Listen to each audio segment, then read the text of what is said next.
Welcome to the wonderful gardens of the Belvedere Palace. I'm standing between the upper Belvedere and the lower Belvedere, the two palaces that are this absolutely wondrous place. These are palaces built by Prince Eugene of Savoy. The lower Belvedere was constructed 1712 to 1715. The upper Belvedere, 1717 to 1723. So we are in the 300th anniversary of the completion of the upper Belvedere. I have in front of me not only the beauty of the lower Belvedere, but the vista of the inner Stadt, the original inner city of Vienna itself, and we can see the wonderful tower of St. Stephen's Cathedral from here. So this would be a wonderful palace and a wonderful work of art and a fantastic place to visit, but it really is much more than that, because the history that surrounds Prince Eugene of Savoy and surrounds these buildings is also absolutely remarkable. Prince Eugene of Savoy was known in his lifetime as the savior of Christendom. That's quite an appellation, and he won that appellation as the field marshal of the Habsburg emperors and the Holy Roman Empire at the end of the 17th century. To appreciate his victories, we have to start back a bit, of course. The Ottoman Empire was a major power in Western Asia and increasingly in Eastern Europe from the 15th century onward. Of course, it was in 1453 that the Ottomans defeated the Byzantine emperors and took control of Istanbul, of Constantinople, which became the Ottoman capital, Istanbul. But after 1453, the Ottomans continued their expansion into the Balkans region of Europe and made many important conquests at the end of the 15th century and the 16th century. In 1526, one of the most important battles took place, the Battle of Mohacs, which is a victory of Suleiman, the leader of the Ottomans, over the Hungarian forces, which gave a substantial part of today's Hungary to the Ottomans. And several years after that was the Battle of Buda, where the Ottomans took control of today's capital of Hungary, Budapest. So the Ottomans were the expanding power, terrifying and much feared by the Europeans. And in 1529, in this place, Suleiman came to conquer Vienna itself, the seat of the Habsburg rule. And Vienna was under siege and was outgunned and outmanned, but the Ottomans ended up withdrawing, not succeeding in the siege and withdrawing from Vienna, and Vienna stood. Well, our story of Prince Eugene of Savoy picks up in the next century because while the Ottomans made many victories, the battle between the Christendom of the West and the Ottomans raged throughout the 1500s and the 1600s. The Ottomans had many victories, conquering Cyprus, conquering Crete, conquering parts of the Mediterranean. They suffered important losses, such as the sea battle at Lepanto in 1571. And the battle raged in both directions with victories and losses into the 17th century. In 1663, the Ottomans made another attempt to conquer more of Europe. They invaded Europe, and by 1683 were again in engaged in a siege of Vienna. This siege in 1683 was decisive.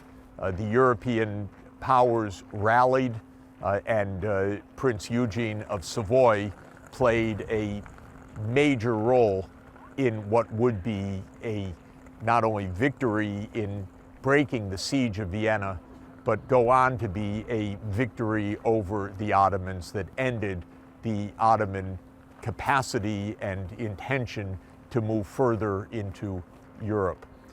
After the Ottoman failure in the siege of Vienna in 1683, the combined forces of the Habsburgs and Allied powers engaged in many years of war with the Ottomans and won a decisive victory in 1697, which ended finally the Ottoman attempts to move further into Europe. And with the treaty at the end of the 17th century in 1699, the Ottomans surrendered territory that they had captured, and that was, in the end, the high watermark of the Ottoman territorial gains in Europe.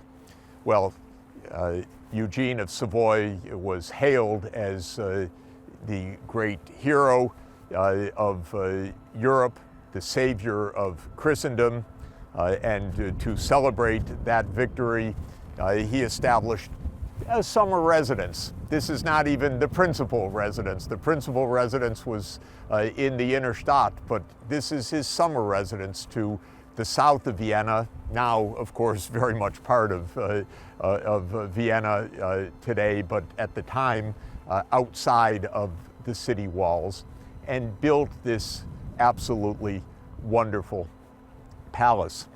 Now, Savoy did not simply retire to his summer palace because the fighting raged.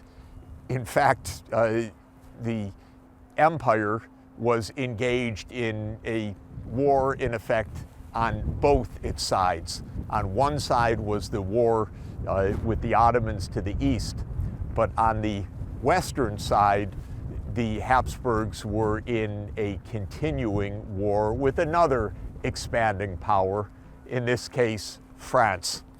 And just as the wars with the Ottomans were reaching their peak in 1697, the wars with France were reaching a new wave in 1700.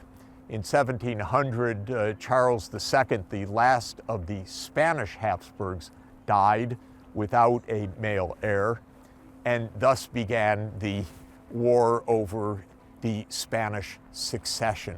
Who would command the throne of Spain? Would it be another Habsburg, or, as France insisted, a Bourbon? In fact, a Bourbon who would unite the kingdoms of France and Spain.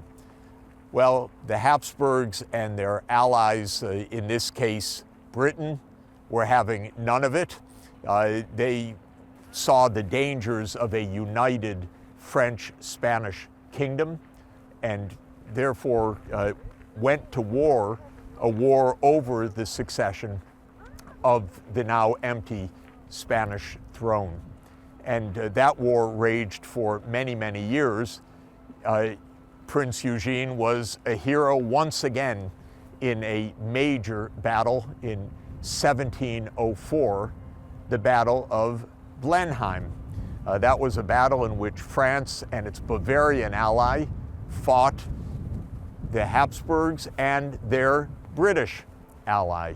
And in Blenheim, the stakes were very high, because had the French won that battle, there was every possibility that they would be able to invade and conquer Vienna itself. So just after escaping the siege from the Ottomans was the threat from the west.